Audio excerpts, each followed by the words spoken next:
You all heard from our next speaker a little bit about him and his work yesterday, and I cannot tell you, Zoltan, just how many people came up to me afterwards and had a lot of feelings, a lot of excitement and a whole lot of concerns.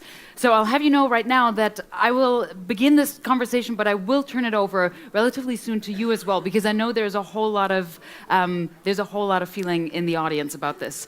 So Zoltan is the founder of the Transhumanist Party of the United States. He ran as their presidential candidate in 2016. He, as part of his campaign, he went through the United States in an immortality bus, and he delivered the original Bill of Rights, the Transhumanist Bill of Rights, to the US Capitol. He's also quite known for something that we saw a short excerpt of in your talk, Zoltan, namely volcano boarding. I think that has nothing to do with transhumanism, but I will ask you about that later as well. But we want to talk about performance of the human body and what technology can do to enhance it and what it should do, or maybe shouldn't do, and how far we want to take this idea of pushing human performance, and of course, why take this whole movement political. So please welcome Zoltan Istvan. So just in case there is a single soul in this room who actually didn't hear you speak yesterday, to understand the transhumanist movement, I understand it, or I think you also said this a couple of years ago, it's kind of like the environmentalist movement was 20 years ago. The environmentalist movement seeks to protect the environment. What's your transhumanist goal? What's the main vision? Well, I think it is very important to see it on the same trajectory as environmentalism. Essentially, we're entering an age when, because of the exponential growth of the microprocessor, we're starting to merge people with machines to some extent, synthetic biology and other types of things like that. But transhumanism is a social movement of tens of millions of people around the world that want to use science and technology to radically evolve the human being and to upgrade the human experience. It can be anything from getting people out of wheelchairs with exoskeleton suits. It can be Elon Musk's brainwave implants that he can communicate directly, in the machine. It can be things like drones delivering pizza, but whatever it is, it's usually the most 10, 20% radical science that's out there and continually moving. But whatever it is, it's kind of speeding up evolution is why it's so controversial. But you also mentioned, as what seemed to me kind of like a huge part, or maybe even the end goal, yesterday, you mentioned to overcome aging, to overcome disease, and finally to overcome death. Would you consider this a sort of final vision of transhumanism? Yeah, absolutely. So transhumanism's number one goal is to overcome death. And frankly, in the last 18 months, there's been 1,000% increase in the amount of funding going into it, going from 5 years ago, a $50 million movement to now a $10 billion, maybe not $10 billion yet, but somewhere in the range of $5 to $7 billion, and probably going to be 20 to 30 to 50 billion very quickly. And the reason is because, you have people like Mark Zuckerberg saying, I'm going to give you $3 billion to make a hospital, and the goal is to end all disease by the end of the century. Of, Peter Thiel out there. It doesn't really matter. It's not a political thing. It's a bunch of billionaires are signing on saying we can end death through some means. The human body is like a car. Things can be changed, things can be upgraded, and we can make this flesh live thousands of years. But I think I have to push back on the idea that we're just like a car, right? I think there might be people in the audience who feel quite strongly that there's more to the human experience than functioning like a car. So my, I think, biggest question is, why overcome death? It's a huge part of the human experience.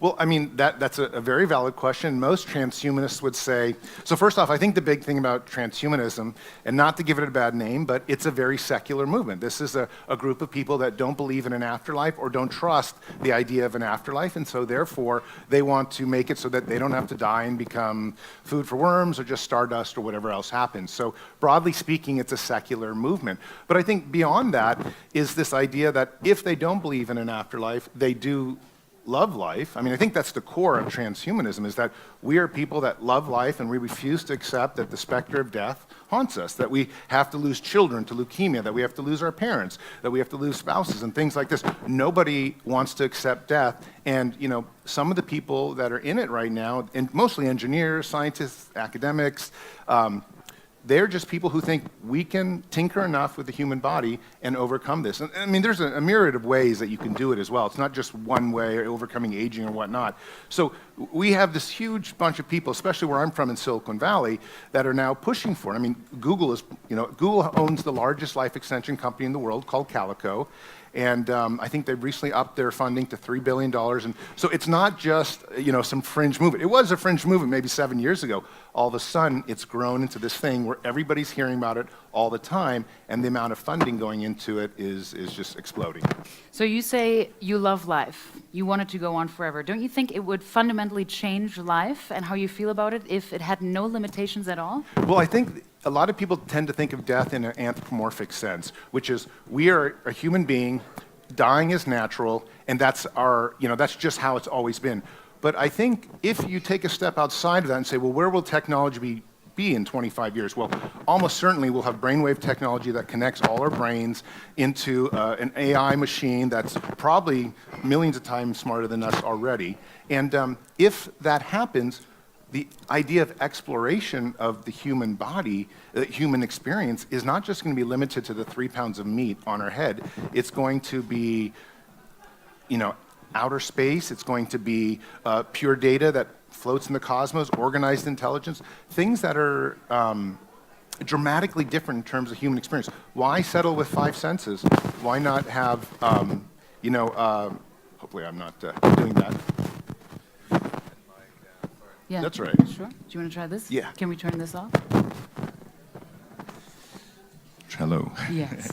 So, there's this idea that we can be something completely different. We can be something that is, inside the machine intelligence that is a million times smarter than a human being, going and doing things that we never could have. 500 senses, and that's just in pure data. I mean, we could also just be synthetic creatures, cyborgs, things with eyes in the back of our head, genetic editing techniques that almost essentially take us to the Star Wars era, where there are, hundreds of thousands of species, and we all interact together in some kind of giant, maybe it's like Star Wars, but maybe it's a democracy. But this is the transhuman future. Don't think of death in terms of, like, humans must die. Think of it in terms of the future can be really grand. Okay, so before we get into more of the consequences of the actual movement, I do want to try to understand just one more time maybe where it's coming from for you specifically. So I read that you, if you don't mind me bringing this up, I read that you had a near-death experience in Myanmar while you were, I believe, covering something. You had an experience with a landmine. So I'm just wondering, you talked about it a little bit yesterday, so I feel hopefully comfortable bringing this up, but you talked about being a war journalist and being very close to conflict, to human suffering, to death. Is that where your wish to overcome all of this is coming from? Well, so I was a journalist for National Geographic for about 5 years for the channel, doing a lot of on-camera hosting and filming. And I had a very close call in Vietnam with a landmine, which if you've ever reported in war zones and then you report again and then you report again, it's like, it's crazy. Your brain just there's PTSD and all these other things that are very dramatic. But after this incident, I had kind of a philosophical bomb go in my head, say, here I am dedicating all my time to reporting the news, and I could just die, and that would be the end of my existence. And I think if anyone has had a near-death experience, when people I want to say convert to transhumanism, when people decide they really want to use science and technology to overcome death, because it is, in some sense, a very personal and philosophical kind of revelation when you're like, this is the path I want to go on. This is where I want to put my resources. This is what kind of science I want to do my PhD in. I think it's very personal, and I had a very personal experience, and I said, wow, it just sucks that I could have died. And so I came back and wrote a book about it that did very well. But the idea is almost all transhumanists have a revelation. And what's really interesting about the transhumanist movement is the people, the cross-section, the diversity. First off, the LGBTQ community is totally embedded in the transhumanist community. We have anything. It doesn't matter. There's no racism. There's no ethnicity. Transhumanists are people that want to become fish in a very real sense. And there is a possibility in 20, 30 years we figure out how to grow gills because of genetic editing and things like that. Just to understand, because you want to breathe underwater and swim? Or because you want to be able to do anything you want to do, and you believe that the human body is just simply physical matter, and that matter can be tampered with. And that's essentially the truth. I mean, it's no different than a primate picking up a piece of stone and saying, or a skull or something like that and making some kind of tool. Except now we're doing it with microprocessors, now we're doing it with synthetic biology and things like this. We're going to take this as far as we can go. I mean, you're talking about a genderless world or multiple genders on the very same day. Most transhumanists are so forward thinking that they don't even get caught in the old, kind of what they would consider historic or historical civil rights era dilemmas and things like that. So you just said we're going to take it as far as we can go, right? So of course, I think a lot of people are wondering, do you have a line? Is there a line? So I'm wondering if you're talking about doing whatever the human experience could possibly, entail, including wanting to be a fish. Doesn't that create an expectation for people to also perform in those ways? So if you're talking about, you gave us all these examples yesterday, chips and bionic arms and brain connections and all of that. What about people who will choose not to want to do that? There will be a huge division. Of course, and this is, one of the most fascinating things about transhumanism is there's huge arguments that transhumanists are going to create a massive dystopia on planet Earth between the haves and the have-nots. And frankly, in a very religious world with 80% of the population believing in some type of afterlife or some kind of divine creator, a lot of people will choose not to go down this path. They think being a human being was somehow like a God-given thing, and they want to stay that way. Whereas, of course, transhumanists are like, no, the basic thing here is that if the universe is, 13 or 14 billion years old and the Earth is only 5 billion years, and maybe the human species a few 100,000 years, we're just little babies in terms of what the universe is. And the human, age is going to come, after that comes the AI age, and the AI age is probably only going to last 15 or 20 years before the next age comes. We talk about AI like it's this grand changing thing. What we forget is that AI is going to evolve out of itself incredibly quickly too. And then we get to something like the singularity. But the point is that we shouldn't tie ourselves down to saying that humans are the end result and we're so special. It reeks of ego to say that first off, and it's just simply not true. On a timeline, humans are just a tiny little 0.0% of the timeline of evolution on planet Earth, and especially in the galaxy and in the solar system and things like that. I mean, we're going to become so much more very, very quickly. But still, help me understand the people who elect or choose not to want to go there. And those who will become so much more very quickly. I'm a libertarian, so I totally believe in everyone's rights to do whatever they want to do. And if they choose not to do this, that's fine. But I do think it's kind of like living where I live in San Francisco and not having an automobile.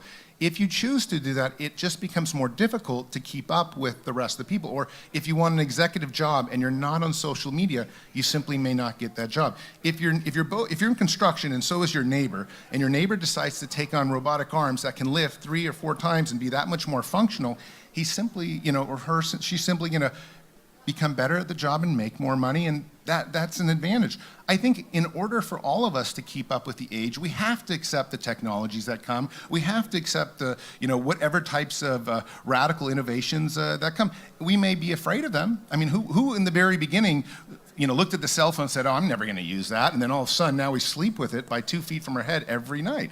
I mean, I think a lot of us were like, and now all of a sudden we use it. We use it to FaceTime all across the world. I think we're going to accept this technology because, first, for economic reasons, and second, because it makes life simply more convenient.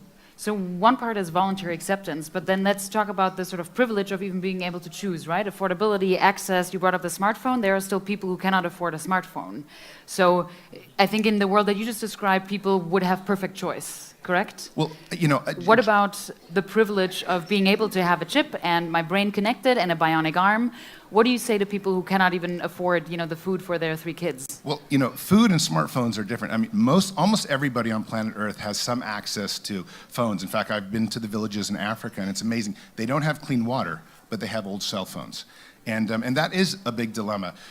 As someone who's been running now 2 political campaigns, including for the presidency, I've always had somewhat of a left-leaning policy, either a universal basic income or some type of kind of mandate that would say we cannot allow the have-nots to become, to completely fall off a cliff. If we have things like designer babies, where your neighbor can all of a sudden put a higher IQ in their child than your own, we need to have some type of mandate that equalizes that. And if we don't, very quickly we find ourselves in a position that's, and again, dystopic. So I think this is where governments are going to have to step in and create a world that is distributing the resources equally, and especially distributing the technology equally. But I'm hopeful that we're not living in the age of the 20th century robber barons, and we're living in an age where I think there's a lot of people like Bill Gates out there who might want to share a lot of their wealth. Not everybody, but I think we're coming to an age when a lot more of the wealthy people are better human beings than they have been from a historic perspective.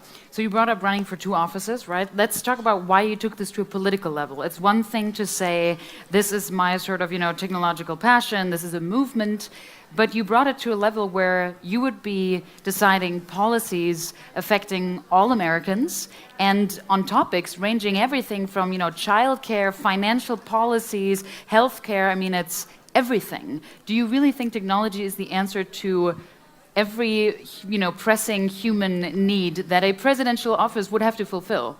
I absolutely believe the scientific method would do a far better job than any other president has done in the United States. And I just think using the scientific method, a method based purely on reason, instead of something based on ethics, something based on history, something based on religion, I think using reason is the best way to go. But I think, who out here remembers either, it doesn't matter what your politics are, but who remembers either Hillary or Trump talking about science or technology in the debates? Nobody remembers it because they didn't do it. And yet Hillary AI, brought up cyber, actually. well, Quite a bit, there's a little bit of stuff going on, but basically genetic editing, AI, and some of these other technologies that are out there are literally transforming the landscape. I mean, genetic editing, for example, is probably easily the most important science of the 21st century, and yet we don't discuss that as politicians because it will get you in trouble. It's too controversial, it's too new, it will lose you votes.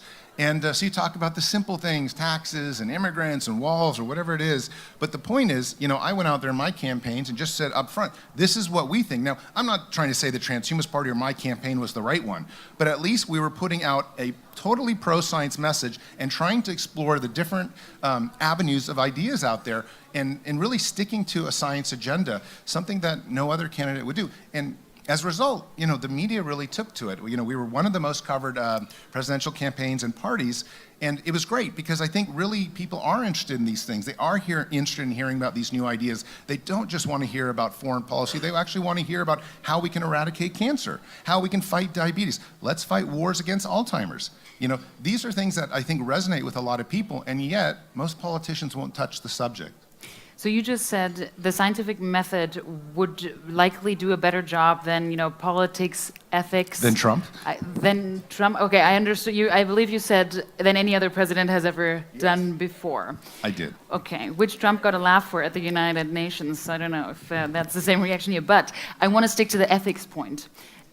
Do you not see the concern that this is sort of devoid of many ethical standards that you're setting? If anything is possible, saying things like we'll go as far as we can, the human experience could be anything we want it to be. Do you have any ethical standards that you could describe as being the movement's standards? Well, I mean, absolutely. I think the golden rule is probably the ethical standard of the scientific method, where you would say something like, is it unreasonable to hurt someone or not to hurt someone? And you say like, well, it's unreasonable if something is actually going to hurt someone, so therefore we don't do that. In the libertarian circles, we call this a non-aggression principle, where you simply cannot do something against someone or their property. And I think that's something that the scientific method would bear out. And I think Google started off like that too, though, right?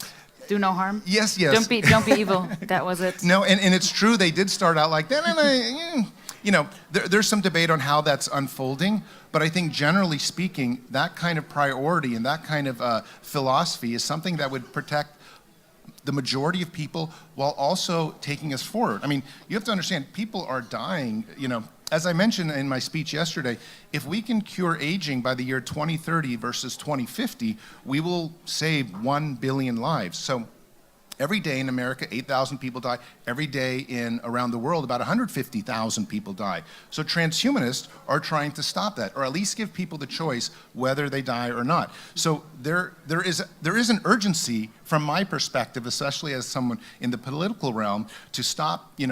Our main premise in my presidential campaign really was, we want to take a lot of the funding from the military and put that funding into healthcare. We want to fight wars against Alzheimer's, against cancer, against diabetes, against obesity, and things like that.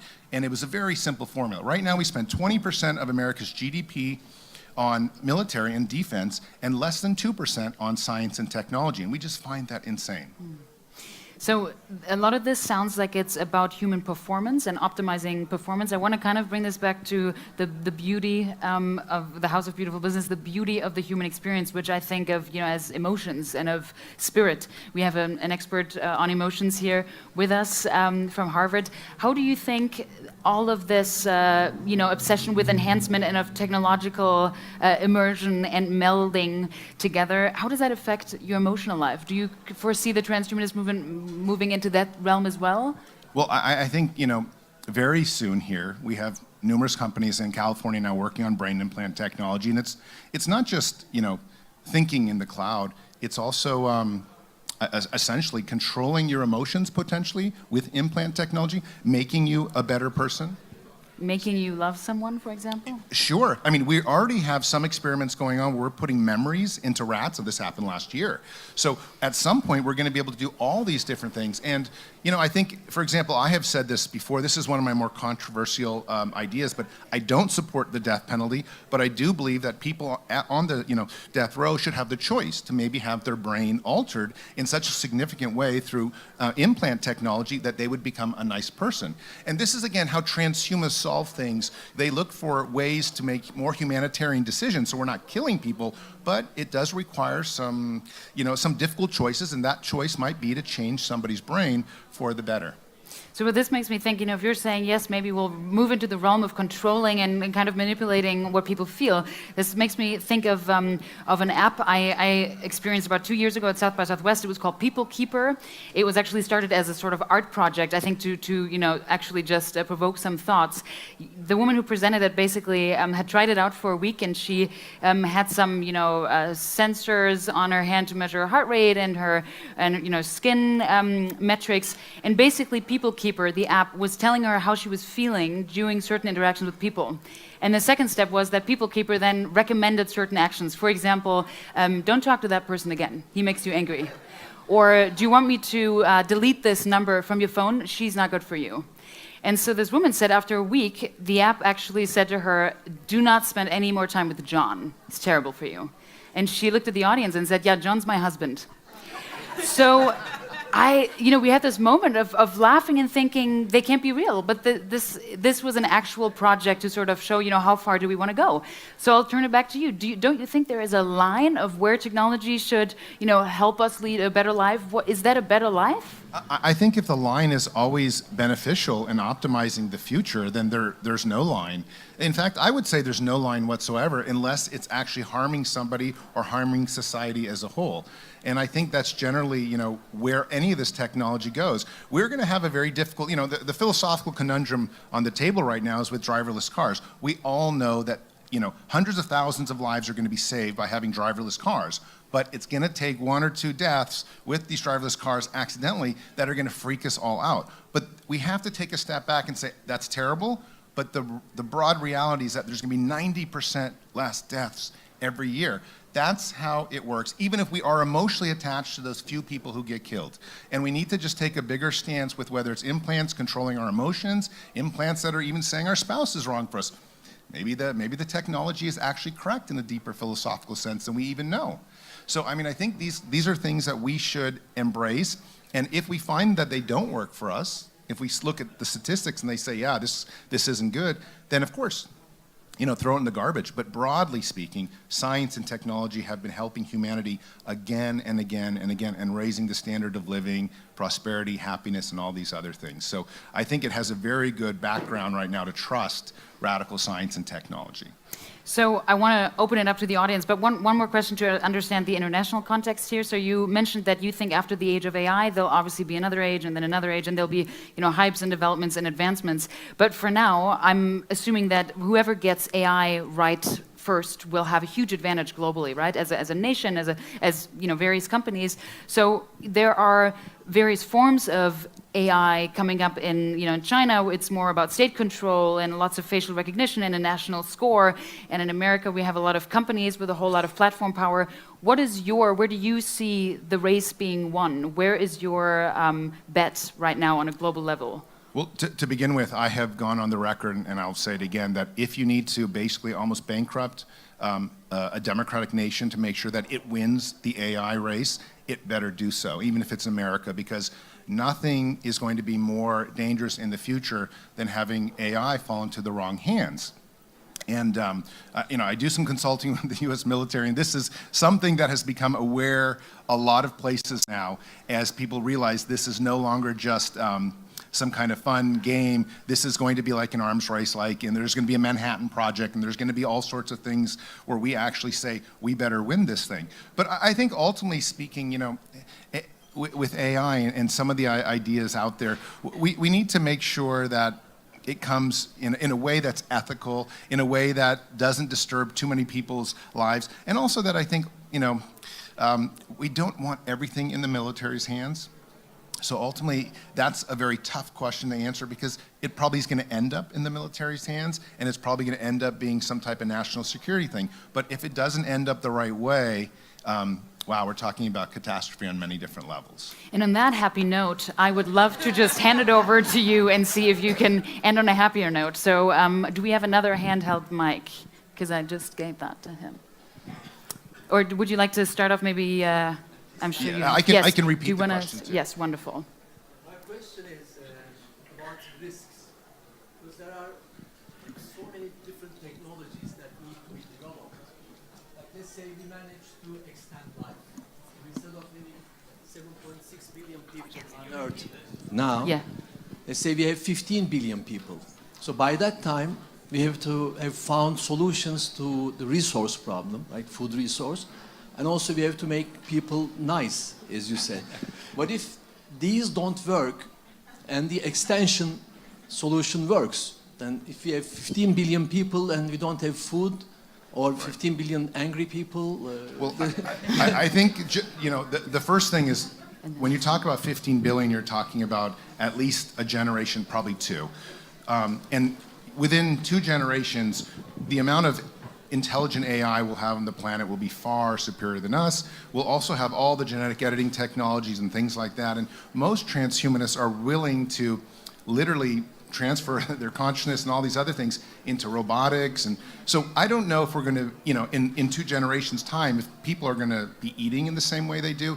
Like I said, I have friends that are, I said this yesterday, that are already trying to experiment with putting photosynthesis through genetic editing in their bodies so they can go out into the sun and photosynthesize. Now, they've had no success with this, but this is the kind of idea that transhumanists are doing. They're not interested in drinking and eating and using the restroom. They're interested in overcoming their biological bodies entirely, and that's why they're starting all sorts of 3D printing companies, bioprinting companies. They're starting all sorts of bionic organ companies. They're the people, the artificial hearts and stuff like that. They really want to get rid of the flesh, and so when you talk about 40, 50 years in the future, most transhumanists would hope that they're at least 50% cyborg or 50% synthetic, meaning we need a lot less resources. But I think ultimately, in terms of politics, we have to be a bit more reasonable. We do need to have, this is just a personal opinion, but a little bit leftish, but I think we have to distribute resources better, and that means that we're going to have to make some very tough decisions with some of the very, very wealthy people out there.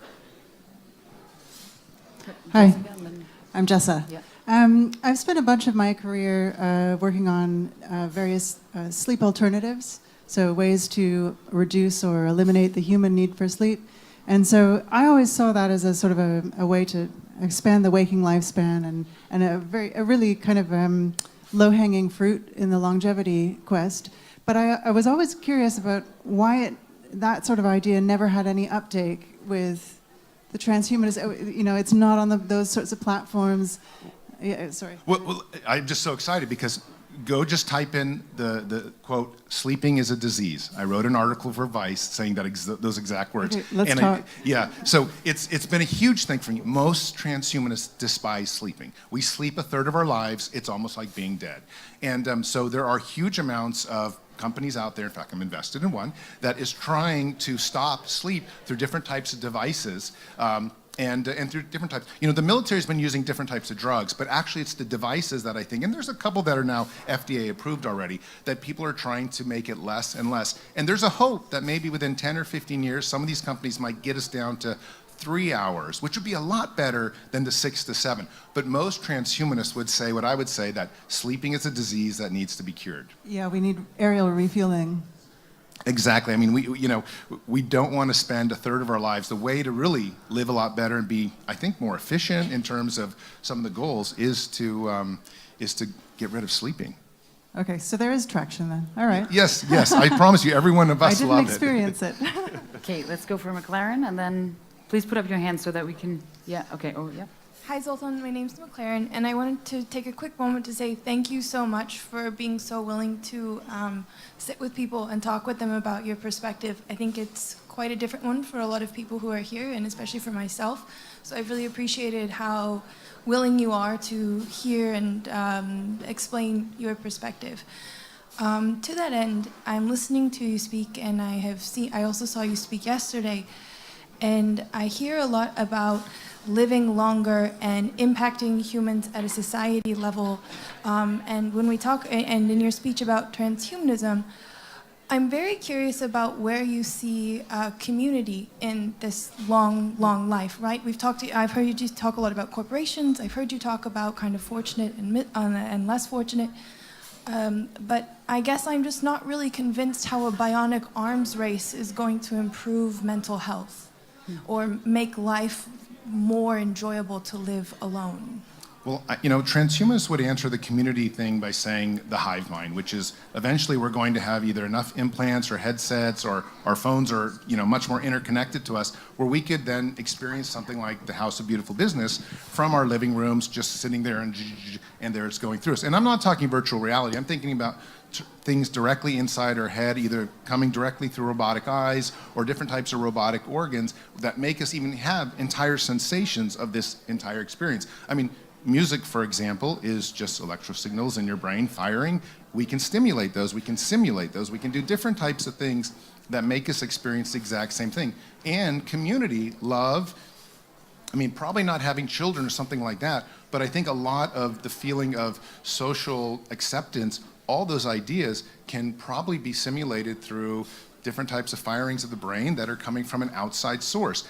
Is that something that most people want to do in this room? Probably not right now. But is it something that someone's going to invent so that they can make some money on? Then eventually we'll take it? Yes. One of the more interesting articles I've written actually in the last 2 years is that there's a whole bunch of drug lords, some of these billion-dollar people, investing in chip implant companies now. You can see this on some of like the dark web and some of the Reddit things where you can kind of like been able to trace back these people belong to these companies.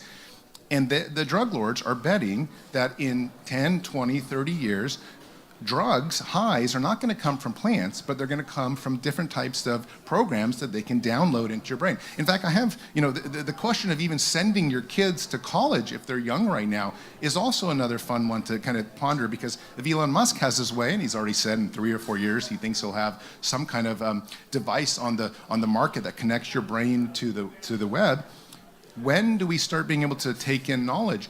How does that affect our sense of community? Do we even go to college if we can download Mozart's Fifth Symphony and play it immediately, sort of like Matrix style? There's no question we're going to come to these things. The question is, does that happen in 10 years or 30 years?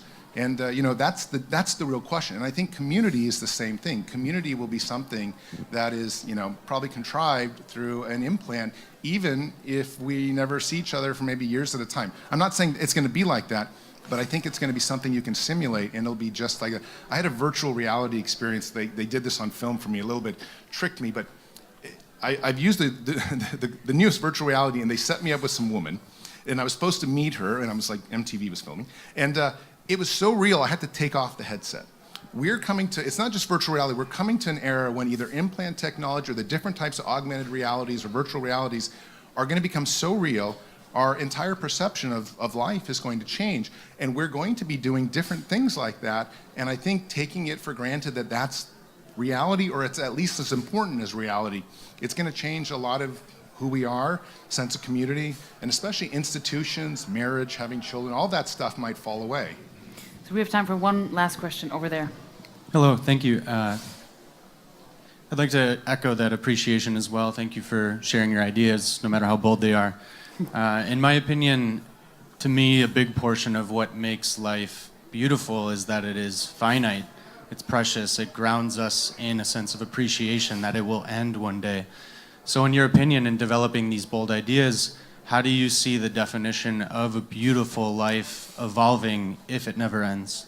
Well, I think what's most important when we're talking about what's beautiful, and also this concept that you need to die to have value, I actually don't think you need to die to have value. I think you need to have complexity, continually growing and ascending complexity in order to have value. So in the transhumanist world, you would always be getting more complex. Your brain would be connected to an internet, to the server, maybe servers that fill the Empire State Building, maybe servers that one day are as big as planet Earth, where your connections, your ability to think, your intelligence level could be even as much as 1 million times now. If it was 1 million times now, I don't think we're going to need death to justify ourselves saying we want to live. What's important is that it goes from 1 million to 2 million times smarter, or 2 million times more interesting, or 2 million times more complex in evolving sense. I think the way to make it that we don't, not worry about death giving value is to make it that our brains are continually getting more complex, our experience is continually getting more interesting, and we're always on this ascending kind of trajectory to becoming something that's totally brilliant, and eventually spanning the cosmos, probably just as pure intelligence. So just to understand how far you would go, as a final question, is there anything that you wouldn't have amputated or replaced? Literally, I'm genuinely interested. No. Anything. No. So well, there's one thing. No, and we haven't even talked about the robot sex industry. The robot sex industry is $100 million That session is actually industry. happening over there right after this. Yeah. It's fascinating, and if you've looked at some of the new robot sex dolls or men or whatever that are out there, you can get within 3 or 4 feet and not realize that they're not real. So that whole thing of spouses that are artificial intelligence is going to also be coming in the next 10 years. I feel like you're evading the question, though. No, there's nothing that I would not replace, and I look forward to replacing everything. Wow. Okay, well, thank you very much for the intimate disclosure. Thank you. Zoltan Istvan, thank you so much.